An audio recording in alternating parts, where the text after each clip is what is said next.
Psaume 65, hymne d'action de grâce. Il est beau de louer Dieu dans Sion, de tenir ses promesses envers toi qui écoutes la prière.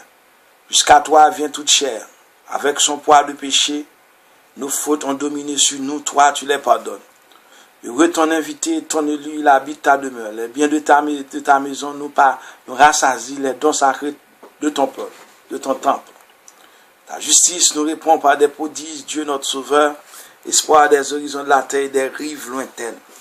Sa force enracine les montagnes, s'entoure de puissance. Il apaise le vacarme des mers, le vacarme de leurs flots et la rumeur de ses peuples. Les habitants des bouts du monde sont pris de foi à la vue de tes signes, aux portes du levant et du couchant, et tu fais jaillir de cris de joie. Tu visites la terre, tu la breuves, tu la combles de richesses.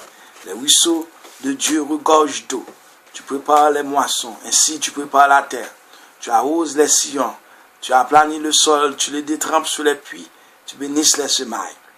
Tu couronnes une année de bienfaisants, sur ton passage ruisselle l'abondance, le désert, les pâturages ruissellent, les collines débordent d'allégresse, les herbages se parent de troupeaux et les plaines se couvrent de blé, tout exulte et chante.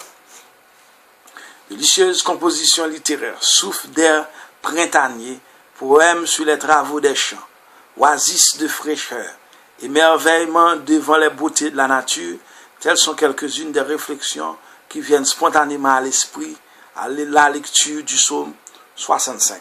Toutefois, à y regarder de près, on se rend compte qu'il ne s'agit pas d'une quelconque contemplation de la nature. On y parle du temple de Sion et du pardon des péchés, de la base des montagnes, du vacarme des mers, verset 8, et de la domination cosmique de Yahvé, du don de la pluie à la suite d'une sécheresse, peut-être même plus probablement au temps fixé chaque année, suivant le rythme régulier des saisons.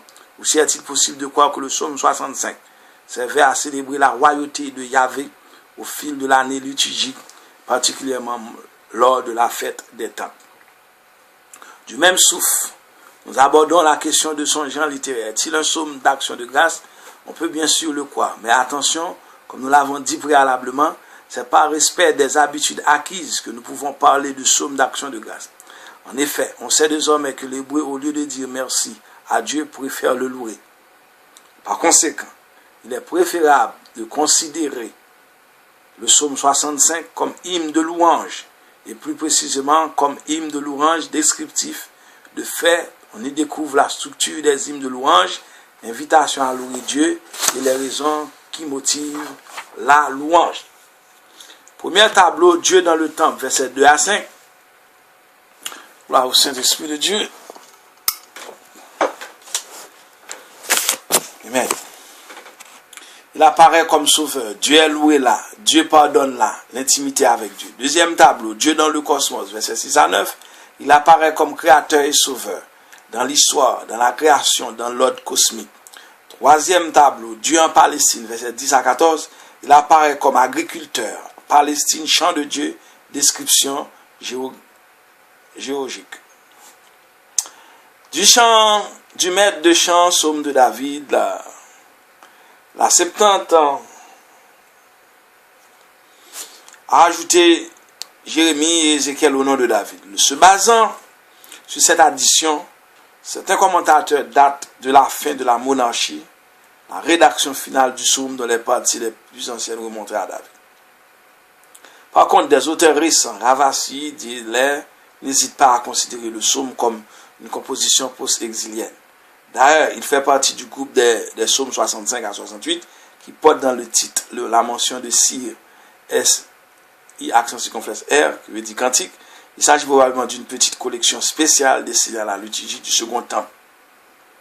Premier tableau, Dieu dans le temple, versets 2 à 5. Ce premier tableau présente Dieu agissant comme sauveur dans le monde.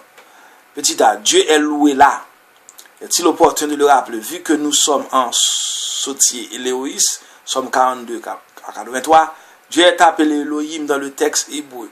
Quoi qu'il en soit, le temple élevé sur la colline de Sion est le lieu par excellence de la louange. Il est beau de te louer, Dieu, Elohim dans Sion. Cette traduction provient de la Septante. Si on suivait le texte hébreu, la traduction française serait pour toi, le silence est une louange.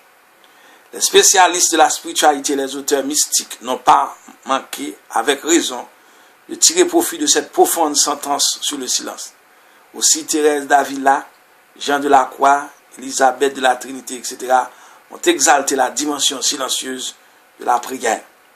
La suite du verset 2 mérite aussi qu'on s'y arrête. Il est beau de tenir ses promesses envers toi qui écoute la prière.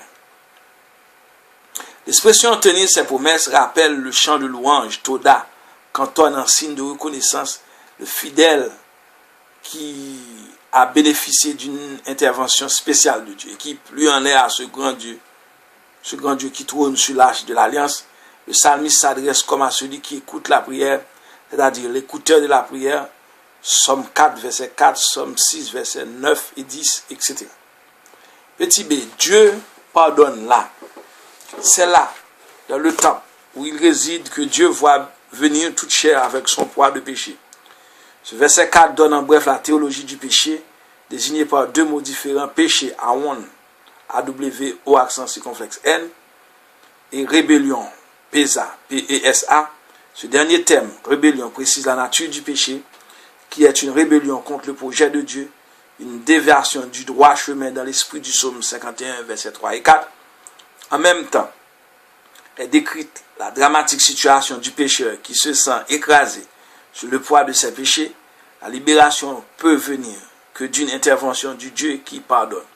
Ce dernier verbe vient de l'hébreu kapar, K-A-P-A-R, qui signifie couvrir, mais aussi absurde. Lévitique 1er, verset 4.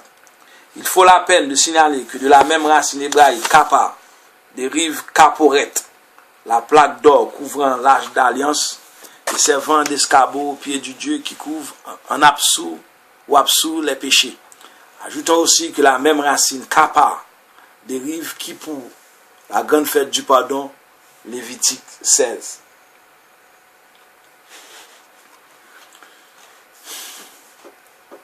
L'intimité avec Dieu, la strophe se termine au verset 5, par une béatitude qui exale l'aspect positif du pardon accordé par Dieu. Heureux ton invité, ton élu, il habite ta demeure. Tout le vocabulaire de la vie d'intimité avec Dieu se trouve dans ce verset. L'élection d'Israël, la proximité divine, la présence de Dieu, la Shekinah. Le rassemblement non seulement spirituel, mais aussi matériel, les sacrifices de communion, Somme 23, verset 5, finalement, les dons sacrés de ton peuple. Deuxième tableau, Dieu dans le cosmos, verset 6 à 9. Nous allons voir maintenant Dieu à l'œuvre dans le grand temps, qui est le cosmos tout entier. Là, il agit comme créateur et sauveur. Petit A, dans l'histoire, les prodigues que Dieu opère dans l'histoire d'Israël et dans l'histoire de l'humanité sont comme l'expression de sa justice, sa sédèque, S-E-D-E-Q, c'est-à-dire sa fidélité à l'alliance. Ta justice nous répond par des prodiges, Dieu, notre sauveur. Gloire à Dieu. Ce parallèle entre la justice de Dieu et le salut d'Israël est significatif. Il renvoie à l'article de base du credo biblique, l'Exode vu comme la grande manifestation de la justice de Dieu, Deutéronome 10, verset 21. Mais soudain, dans la deuxième partie du verset 6, l'horizon s'élargit jusqu'aux extrémités de la terre. Dieu, notre sauveur, espoir des horizons de la terre et des rives lointaines. Ce thème de l'universalisme cosmique et historique, déjà suggéré par Ésaïe 2, verset 25, a été développé par Ésaïe dans le chant du serviteur, Ésaïe 49, verset 1er, Ésaïe 49, verset 6. Ensuite, par Ésaïe 66, verset 18 à 20, finalement par la tradition messianique, Somme 72, verset 8 et 11, ces deux expressions, horizon de la terre et rive lointaine, remplies d'allusions mythiques, sont ici démythifiées pour exprimer la toute-puissance du Créateur sur le chaos mondial.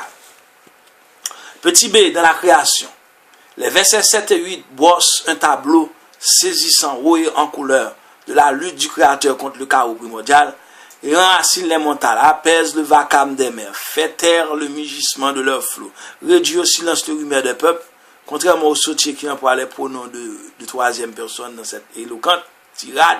La Bible de Jérusalem, en vertu du genre hymnique, emploie les pronoms de la deuxième personne tu.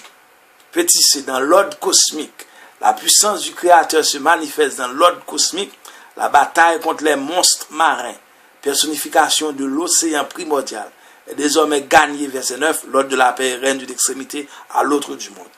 Aux portes du levant et du couchant, tu fais jaillir des cris de joie. Tout le cosmos se transforme en un temple immense où se lève un hymne de louange infini, un véritable chantoda universel. Troisième tableau, Dieu en Palestine, verset 10 à 14. La scène change. On nous transmet en Palestine, c'est le printemps. Oui, peut-être à la suite d'une sécheresse désastreuse, la pluie bienfaisante abreuve la terre asséchée, on se remet à vivre. Petit A, Palestine, chant de Dieu. Le verbe visiter, employé au verset 10, est polyvalent. Il peut comporter l'idée de bonheur, de malheur, d'eschatologie. Ici, il évoque l'amour de Dieu pour la terre sainte donnée à Israël et chanté avec des accents lyriques par le Deutéronome 8. La pluie bienfaisante, signe de l'amour divin, comble cette terre de richesses. En ce verset 10, le Sotia a traduit les ruisseaux de Dieu. C'est dommage car l'expression évoque l'image des fossés, souvent vaseux, qui traversent nos terres. La traduction de la Bible de Jérusalem, par contre, respecte mieux l'original. Le ruisseau canal de Dieu, il s'agit en effet de l'une des plus importantes pièces de la mécanique céleste, le canal qui relie le réservoir des eaux supérieures, Genèse 1, verset 7, à la terre. L'auteur du livre de Job 38, verset 25 à 27, en a bien parlé. Gloire à Dieu. Donc, qui perce un canal pour l'adverse, pour abreuver les solitudes désolées, faire germer l'herbe sur la steppe. La Palestine est le champ fertile où Dieu, répandant abondamment l'eau de son canal, travaille comme tout bon pays, comme tout bon paysan. Il prépare la terre, arrose les sillons, aplanit le sol et l'ensemence. Petit B, description géologique.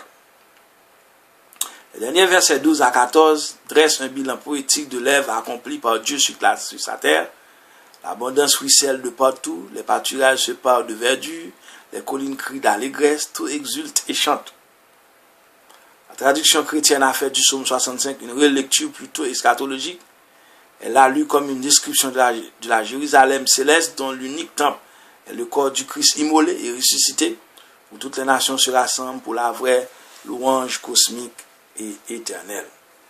Gloire à Dieu. Très bientôt pour le psaume 66.